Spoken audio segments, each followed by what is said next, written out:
Hey, what's up, y'all? It's Steve again, Harmless Rebel. And it's time for the video that nobody has been asking for. I'm going to do a ranking of the Pantera albums. I've been listening to their first few albums quite a bit lately, and decided to go ahead and pull them all out and do a quick ranking.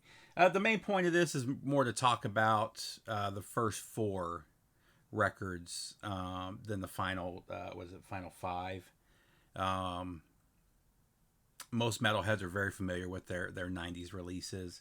However, they're not so much familiar with the 80s releases, which is pretty sad, especially when it comes to two of the records. But so let's go ahead and get started with the Pantera debut. This one was, I'm trying to remember what year it was. 80, I believe it was 83. And this is with Terry Glaze on vocals. So this is three albums prior to Phil Anselmo coming on board. However, the rest of the band was already in around for this one. So you had Daryl Dimebag. At this time, it was just Daryl Abbott. I think it was the second album when it became Diamond Daryl. But you have Rex and Vince on drums. Terry Glaze on vocals, though. So this record, by far, is their worst record. And it's not that it's a bad record. It's 100% a bunch of teenage kids kind of paying tribute to the bands that they love. This is 1983. So you hear a whole lot of Kiss in here. As a matter of fact, the first song, Ride My Rocket, sounds like, it's basically a Kiss song with their lyrics over the top of it. It's really a hodge. It's really a bunch of guys trying to find themselves as a band. This is the kind of stuff, even in the 90s that I was hearing in bars and clubs when other bands that I played with, that were just kind of looking for a style and emulating who they loved. So again, there's some Van Halen in here. There's some Scorpions in here. There's a whole lot of Kiss. It's definitely a band that didn't know where they were going yet at this point. More of a kind of a late 70s, early 80s hard rock sound than the metal sound that they would be known for. A lot of people talk about how bad this album art is. I actually really like this album art, and it's definitely better than their second albums. Metal Magic, and this was self-released. So there you go. Second worst album is going to be their third album, I Am the Night. I'll talk about their second album in a second, but they took a real leap forward with their second album. And then with their third album, I'm not sure what happened. The songwriting is less focused. The sound is less focused. I don't know if the band their ideas were splitting. This was the last album with Rex Rocker. Rex Rocker, sorry. He changed his name. Give me a second. What's his name? Terry Glaze. So by this time, it's Vinnie Paul, Diamond Daryl, Rex Rocker, and then Terrence Lee. So he changed his name too. This was the last album with him. He was basically kicked out of the band after this, and Phil was brought in.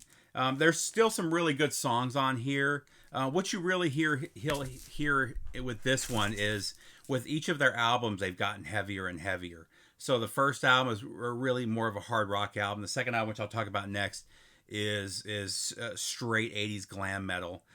This one, you're starting to hear a little bit more Judas Priest in the sound.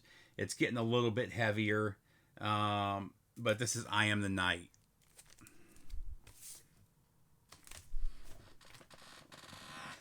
Now we're starting to get to the stuff that I really love, and actually I almost put this one ahead, but the next one's going to be Projects in the Jungle, which is their second album.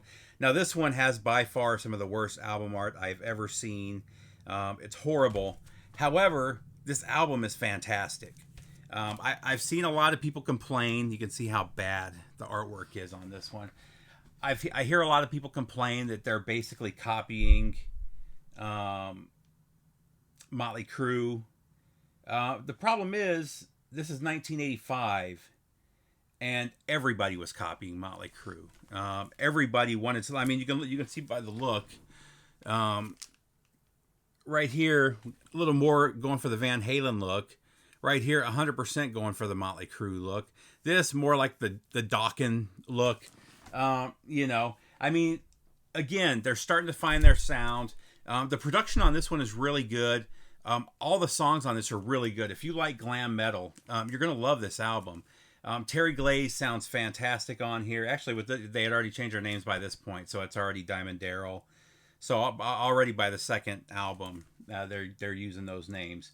But and I don't know why Terry Glaze went to Terrence Lee. Terry Glaze sounds way cooler than Terrence Lee does, but whatever, But for something that's self-produced, it sounds fantastic. I mean, I play this now, and I still love listening to it. It's just a really killer album. If you haven't checked this one out, I do highly recommend checking it out. So the next, let's see, 3, 4, 5. So number 6 on the list is going to be, I always forget that, Reinventing the Steel. I liked this one a lot when it came out. Less and less over time. I pretty much never pull this album out anymore. Now, I did pull all these out and spin them a couple times before I did this list, just to kind of refresh myself. I mean, there were some hits on here, but Hellbound, Goddamn Electric, and Revolution Is My Name are still absolutely phenomenal songs. The rest of the album is just good, which is funny because oh God, I'm drawing a blank now. Phil lists this as his favorite album. I'm not sure why. Like I said, Revolution Is My Name is still a phenomenal song. I'll play that over and over. Goddamn Electric, I love. And again, Hellbound, But I stand by this one. I leave it number 6. Next up, this one I actually expected to be quite a bit higher. I loved this album when it came out. I actually went to the midnight release at the Zia Records on Thunderbird in Phoenix, and man, we played this album non-stop for weeks. It was me and 2 of the other guys that were in my band. The cool thing about the releases, the midnight releases, I don't even think they do that anymore. We did it for Metallica, we did it for them, we did it for Alice in Chains. But anytime you went to the midnight releases, you always got a bunch of additional stuff. So I bought the CD, and I think we got some pins, and I know we got a really cool poster of the album art. But number 5 is going to be the Great Southern Trendkill. Honestly, I just don't think this one holds up as much as it used to. I loved this when it came out because Phil's vocals and lyrics were so raw. This is definitely lyrically the most aggressive album. I hear people call this the heaviest album. I don't think it's the heaviest album. I think the album that came before, or the album that was released before this, was their heaviest album. This was really good, though. Unfortunately, when I went back and I listened to it a couple times, because, man, I listened to it the first time, and I was like, other than the nostalgia that it brings up, I really wasn't digging it the way that I used to. I'm not saying this is a bad album. I'm just saying it hasn't stood the test of time as well as their first few albums. But still, some killer tracks on here. Like I said, Drag the Waters, I think is one of my favorite Pantera songs. However, that's the one that really stuck out. And I loved all of these. Like I said, when this came out, I played it nonstop. And I did for a good 10 years after that, All right, number 4. And this one will surprise a lot of people that this one is so high. I went and reviewed some people's thoughts on some of these albums, and I can tell that a lot of people that do the reviews online for these magazines, the recent ones, aren't old enough to have been around when this stuff came out. It's very obvious that they don't know what they're talking about. It's very obvious that they don't understand the impact that these albums had when they came out. However, so number 4 for me is power metal. I just heard power metal for the first time a couple years ago, and I was blown away by how good this album is. A lot of people call this glam metal. It's not. This is Judas Priest Painkiller. If you like Judas Priest Painkiller, you're gonna love this album. And this came out before Painkiller. Actually, I read something years and years ago about how they were saying that Judas Priest was probably listening to this album when they decided to write Painkiller, which is, I mean, nobody knew who Pantera was at this time. They were still a local band. They were still released. These first four Pantera albums were released by themselves. And even though they were touring all over and had a huge following in Texas and in Louisiana, nobody cared. It was this album where the record label started paying attention. And for good reason. I mean, this album is fantastic from beginning to end, and I do highly recommend it. Like I said, if you like Painkiller, you're going to love this. And Phil's vocals. The difference between Phil's vocals on this album and every other Pantera album was Phil he's always been able to sing. He's actually got a really good voice. Well, he can't now, but he had a really good voice. But with later Pantera, it would go from really clean into a scream and a growl, which is a really cool sound. With this one, he would shoot up in the air, kind of like Hellstar or like Rob Halford. And it was fantastic. A whole lot of Judas Priest here, and Dimebag, his riffs on here are some of the best riffs. His solos on this and Projects in the Jungle. I mean, even in '84 with Projects in the Jungle, you could already hear how good of a guitar player he was. I mean, he outplayed the rest of the band. The rest of the band eventually caught up to him, and by this point, Rex and Vinny were definitely all skilled. But this is the album where it all comes together, and you still see them kind of wearing their influences. I mean, this is 100% Zakk Wylde right here. It's insane. Like I said, a lot of people call this glam metal. It's not. Highly, highly recommend getting a copy of this. There's bootlegs everywhere now. You can get it for like $30. This is a must-have if you're a Pantera fan. And actually, this is the album that I listen to the most. When I'm in the mood for Pantera, I don't pull any of the other albums. I pull this one. That's how good this is. Next up, the debut, Cowboys from Hell. I wanted this album to be higher. Cemetery Gates is the song that got me into Pantera. I was watching, I can't remember the name of the movie. It's Demon Knight, which is a favorite movie of mine. Has one of the best soundtracks, and Cemetery Gates is on there. And the first time I heard that, I was like, I got to find out who this band was. And I immediately bought this album, and I absolutely loved it. And there's so many classics on it. I mean, Primal Concrete Sledge is another favorite song of mine from the 90s.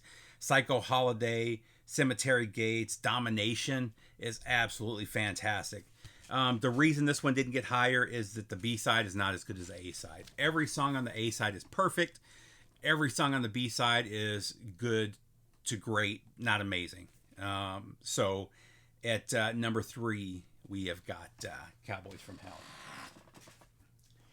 Now, for years and years and years, if anybody asked me what my favorite Pantera album was, it would be this one. It's now power metal. This is still one of my favorites, though. I loved how heavy this was. I still think this is the heaviest thing that Pantera ever released. From the beginning to the second to last track, it's perfection. I'm not a huge fan of the cover that they did of Planet Caravan, but, it is what it is. But we've got Far Beyond Driven. This album is just an ass kicker. Again, this is the other album. If I'm in the mood for Pantera, this is the other album that I grab. There's not a bad song on here. I'm Broken is insane. Good Friends and a Bottle of Pills, I love. This is just such a killer album that I just don't think gets enough love. Fantastic, though. And then last but not least, even though I prefer Far Beyond Driven over Vulgar Display of Power, Vulgar Display of Power is just a better album. Almost every Pantera anthem that people go crazy about is on this album. I mean, I still Walk is one of the best written metal songs of the last 30 years. People can say what they want. It's one of those songs that no matter who you are, it gets you hyped up. But I mean, Mouth of War, A New Level, fucking Hostile, This Love. I mean, it just goes on. Hollow. There's not a bad song on this album. This album is just a perfect metal album. And that's my number one. That's it, guys. Tell me what you think. I know that you Pantera fans are absolutely rabid, and I know somebody's just getting pissed off at my list, but it is what it is. I hope you guys like that. If you want to see more stuff like this, let me know. Take care, guys. I'll see you soon. Later.